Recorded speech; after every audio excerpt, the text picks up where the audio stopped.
A deadly confrontation with Border Patrol agents in Vermont has exposed a web of violence across 3 states where a cult-like group has been linked to 6 killings and someone who reappeared months after being reported lost at sea. The case erupted January 20 when agents stopped a Toyota Prius near the Canadian border. The driver, Teresa Youngblood, allegedly opened fire, starting a gunfight. Border Patrol agent David Marland was fatally wounded, and Youngblood's German companion Felix Bockholt died at the scene. Their weapons were traced to a person of interest in unsolved murders in Pennsylvania. That's where Richard and Rita Zyko were shot dead in their Chester Heights home in December 2022. Their daughter Michelle was later detained alongside Jack LaSota, who had been reported lost in the middle of San Francisco Bay nearly 5 months earlier. LaSota, who led a fringe ideology group, was spotted with Bockholt in North Carolina before the Vermont shooting. Police say LaSota was also in Vallejo, California in November 2022 when a landlord was attacked by tenants he was trying to evict. Curtis Lind killed one of LaSota's followers in that attack. Lind was killed in January, 3 days before the Vermont shootout. Maximilian Snyder, who is associated with Youngblood, has been charged with killing Lind. FBI investigators have searched properties in Vermont and North Carolina, but remain tight-lipped about their probe. Thousands of people took to the streets of Berlin to call on the people to vote for the democratic and queer-friendly parties at the upcoming Germany snap elections. We'll leave you with some of these images. Thanks for watching.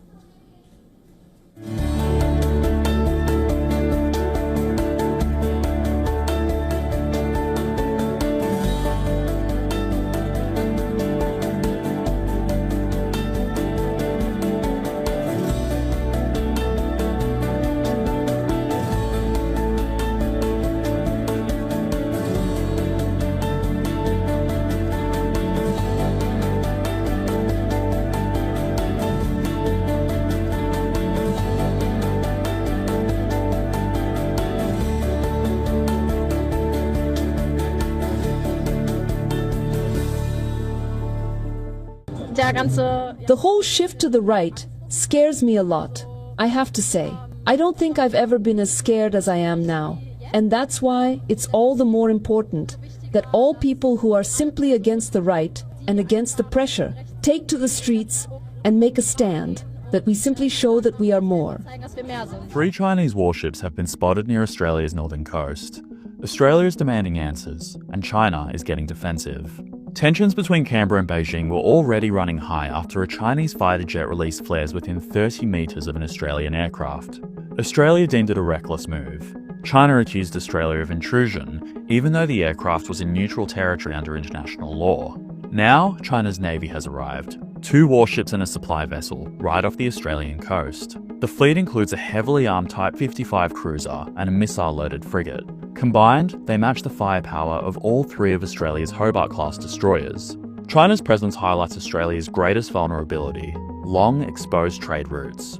And with an election coming up, Canberra is caught between its economic ties to China and its security alliance with the US. Legally, China can sail through these waters. Australia says it respects that, but the Navy is watching closely. This isn't just about territory, it's about power. China is expanding its reach in the Pacific, strengthening military and economic ties. Australia sees this region as its backyard and says it won't allow a world where might is right. But as tensions continue to rise, that backyard may not stay peaceful for long. Oman, meanwhile, is hosting the 8th edition of the Indian Ocean Conference from the 16th till the 17th of February, a major diplomatic event organized by the India Foundation in partnership with Oman's Foreign Ministry. The theme this time is Voyages to New Horizons of Maritime Partnership. The Oman's Foreign Minister Badr bin Hamad Al Busaidi is hosting the event, with India's External Affairs Minister Dr. S. Jaishankar and Singapore's Foreign Minister extending support.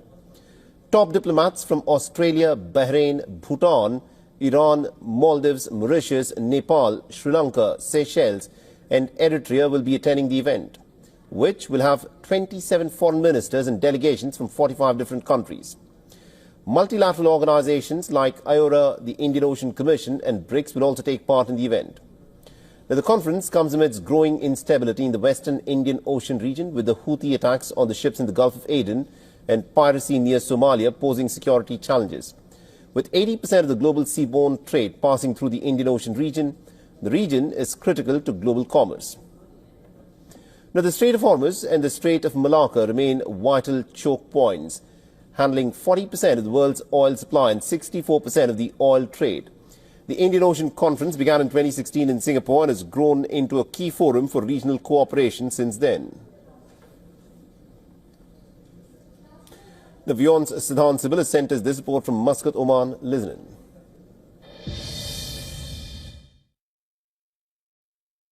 The Indian Ocean Conference has become the premier consultative forum when it comes to the Indian Ocean region, and last year it happened in Perth. Before that it was in Dhaka, and it has been happening consecutively since 2016. Now, one thing that could stand out is the expected bilateral meeting between the Indian External Affairs Minister and the Bangladeshi Foreign Advisor Tauhidul Hussain. This comes even as relationship remains fragile between the two countries. The second, of course, is the presence of the Iranian Foreign Minister. He, of course, will be meeting a number of foreign ministers, including the Indian External Affairs Minister, where the focus will be on the Chabahar port project. India has heavily invested on the port project that provides it connectivity towards its west. But, of course, there are concerns, including concerns over Trump removing the waivers on the Chabahar port project. With video journalist Ajit Thakur, Siddhant Sibal for WION from Muscat, Oman. US President Donald Trump has threatened to halt aid to Jordan and Egypt if they refuse to take in Palestinians after he floated a plan to relocate Gazans to the two countries. Now, the threat came after Egypt rejected, quote-unquote, any compromise that would infringe on Palestinians' rights after Foreign Minister Badr Abdelati met with his US counterpart in Washington.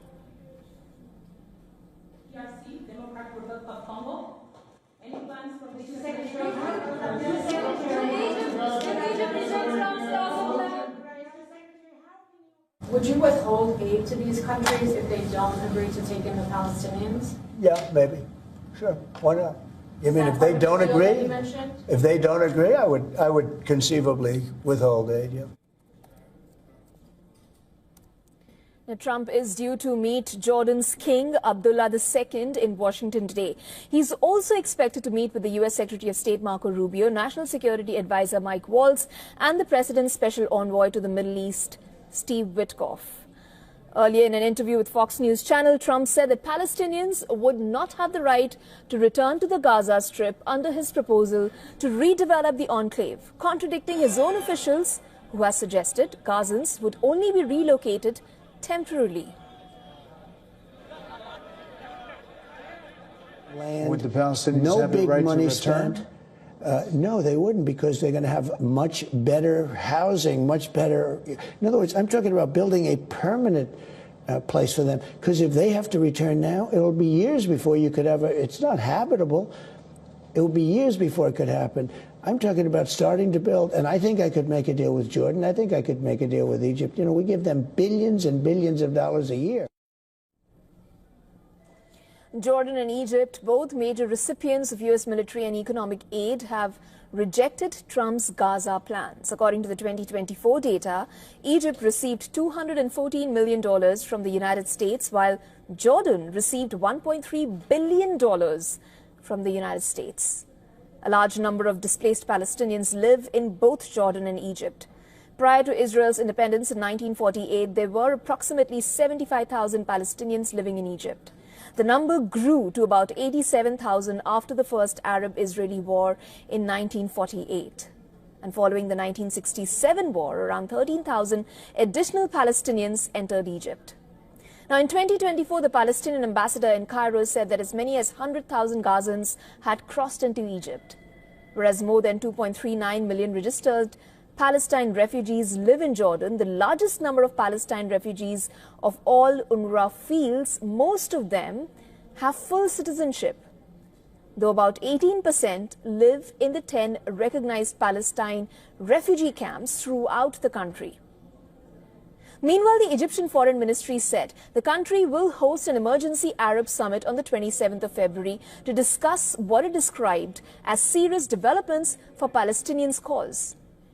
The move comes after high-level consultations with Arab leaders, including the State of Palestine, which requested the meeting.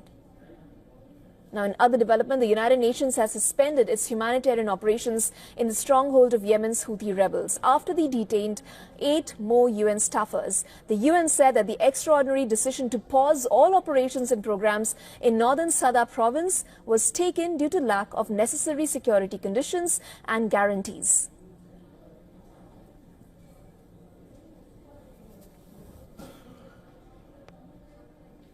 The recent detention by the Houthi de facto authorities of 8 additional United Nations personnel, including 6 working in Sada Governorate, which has impacted our ability to operate.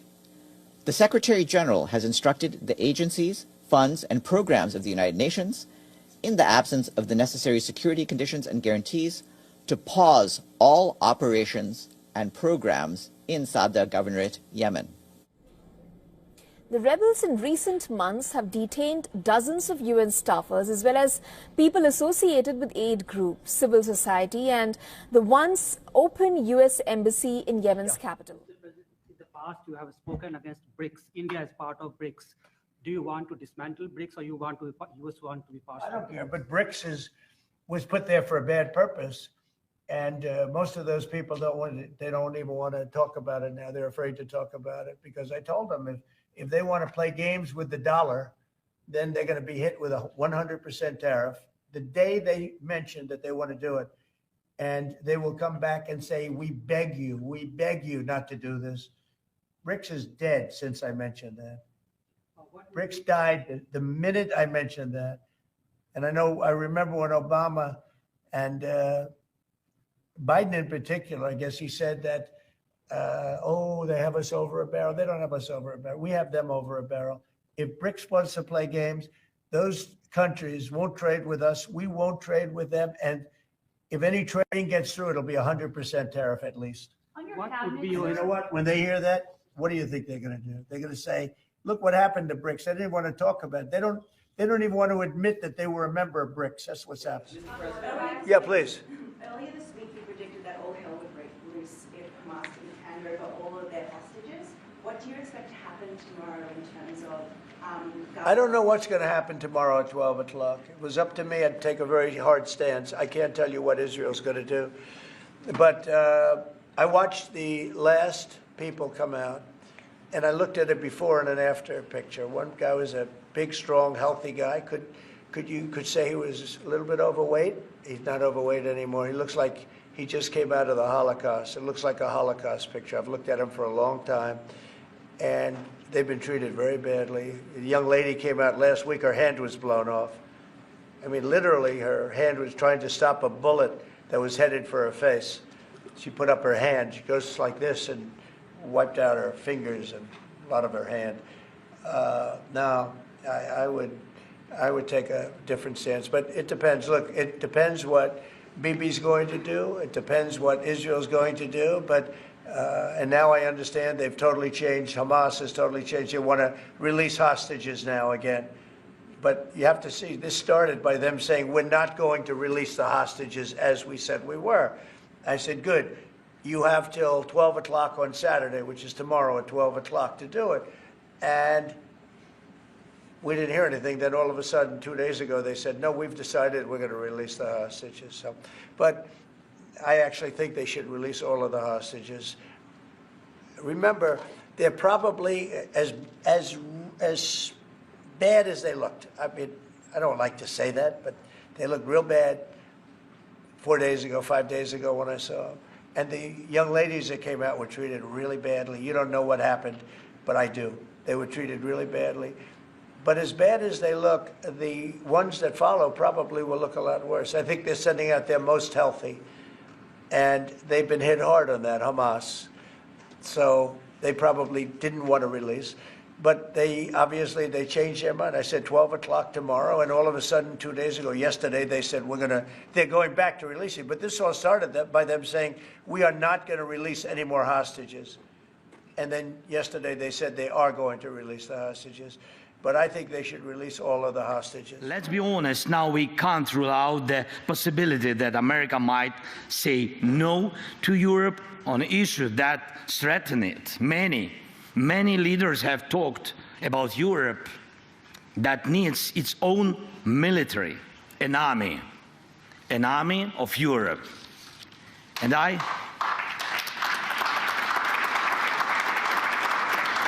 I really believe that time has come. The armed forces of Europe must be created. A few days ago, President Trump told me about his conversation with Putin. Not once did he mention that America needs Europe at the table. That says a lot. The old days are over when America supported Europe just because it always... They don't want to be there. They have no alternative. When they have an alternative, not one person will want to stay where they are. Nobody wants to stay there. They're living in hell. أخ جاسم النهارده التركيز على الأردن على غزة بكرة على الضفة الغربية. الهدف هو إخلاء فلسطين التاريخية من سكانها التاريخيين. أمر لا يمكن قبوله. ما في شك. والعالم العربي قاومه لمدة 100 عاما. نحن العرب قاومنا 100 سنة. لسنا على استعداد للتسليم الآن.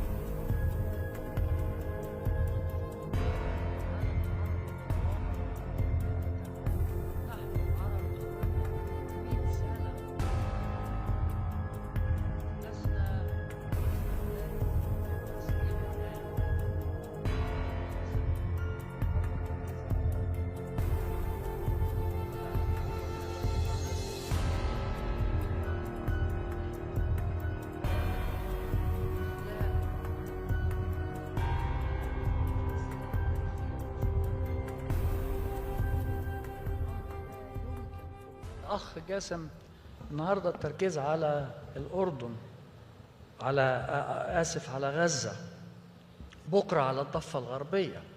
الهدف هو إخلاء فلسطين التاريخية من سكانها التاريخيين. أمر لا يمكن قبوله. ما في شك. والعالم العربي قاومه لمدة 100 عاما. نحن العرب قاومنا 100 سنة. لسنا على استعداد للتسليم الآن.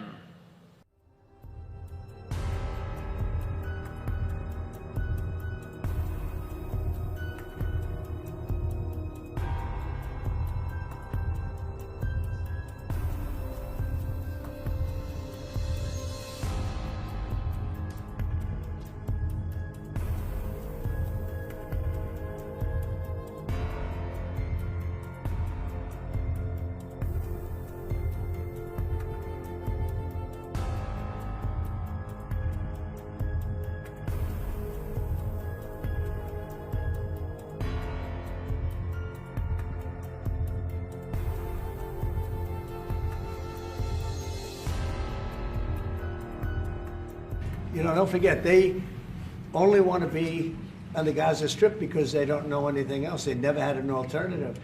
And they don't want to be on the Gaza Strip, but they have no choice. They have to be. And they're being killed there at levels that nobody's ever seen. No place in the world is as dangerous as the Gaza Strip. They don't want to be there. They have no alternative. When they have an alternative, not one person will want to stay where they are.